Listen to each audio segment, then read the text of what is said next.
Antonio Corbusiero.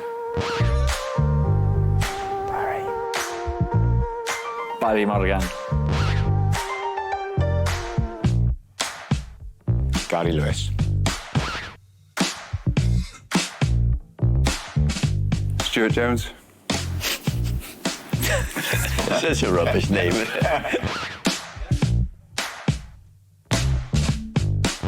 It's something that I think I've always looked at is that, you know, if I ever got the job, the people I wanted to bring around, obviously, Gary is obviously going to be there because he's a tremendous motivator, someone that loves and breathes football.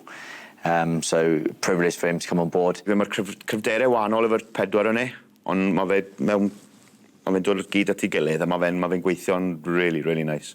With Stu, obviously, like you say, we've been together everywhere. We've been Swansea, Connethley, you know, and then he moved here, and then I followed him here. He follows me everywhere. Can't shake him off. Yeah, fi a Corbs, athyn ni ennill y gyngradd ar y Cwpan Cymru a... Did we win the League Cup hefyd? Yeah, I think so. Yeah, so nice i wneud e. Ond fel dwedes i, ys na bod fi gallu shake fe off. Na, fi'n hapus pan oedd Corbs gofyn i fi dod mewn a just wneud, wel, dweud e, i weithio efo back four, maen nhw'n boys ifanc, felly maen nhw fel sponges chwaith teg i nhw a maen nhw moyn dysgu. So mae fe'n neis i fi dod mewn a gweithio gyda boys fel na, achos fi'n gwybod os bod rhywun yn trio coachio fi at 36, I'd be a nightmare to coach. So, yeah, it's nice to have boys ifanc I weithio gyda. And with Barry, you know, we worked together under Gav anyway together. Got great ideas in terms of coaching and, you know, sessions to put on and things. Ond nhw'n ni gyd, mae strength ma'n ni gyd. Yn cael yna beth sy'n pwysig i ni fel tîm ma. Ni gyd yn helpu mewn ffordd ei hunain.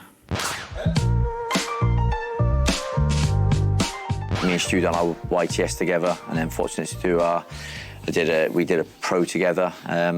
You Barry add this one as well. Barry wants to tell a story. Let him have his time now. Go on, Baz.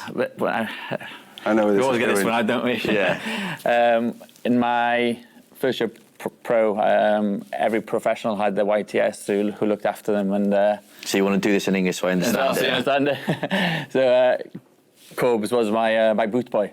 So at the time, that was nice. So Cooper's up. He likes that with the camera. So Corbs my boot boy. He was very well looked after, weren't you? Oh, yeah, brilliant. Christmas time, big tips. And then I was going to say... Times have changed now, It's though. the pro's job to tip the apprentices at Christmas then, and you normally think it'd be someone decent, but Barry's reputation precedes him again. Yes, exactly.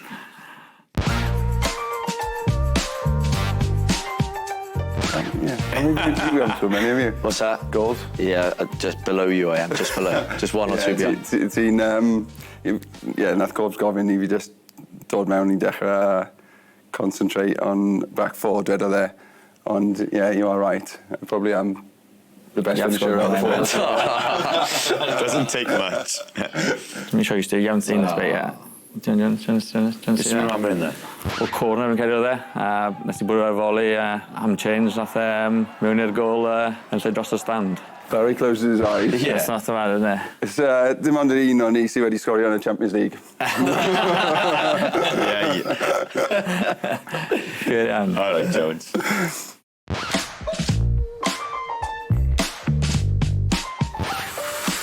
Y trio rein yn eitha syml.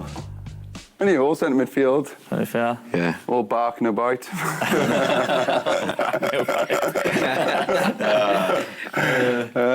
Na. Cwestiwn arall. Mae fe'n. Bach... Mae rhaid i fi gweud, dde ni'n hapus i dal i 7 pwynt i gwylio fe yn penio pel. Ond creu fe oedd un o'r boys gorau am... Falle, centre-half sydd ddim yn 6 troed fel 4 fel y boys yn sef y tînes. Bydde Jones 6'1", 6... Ond oedd e gallu jwmpo a... Mae rhaid i fi so'n offi gweithio fe, ond dde ni'n malio talu 7 pwynt i gwylio fe. Oedd e'n tipyn o centre-half. A gallu chwarae hefyd. You haven't picked him now, have you? Yeah, You picked him. Yeah. Unbelievable. Shocking. Unbelievable. Yeah, I thought you'd sit on the fence a little bit there. You just gone out and picked him. Yeah, gone on it. I'm picking you, mate. I think you. Good man. I'll have to go Corbs, I think, yeah.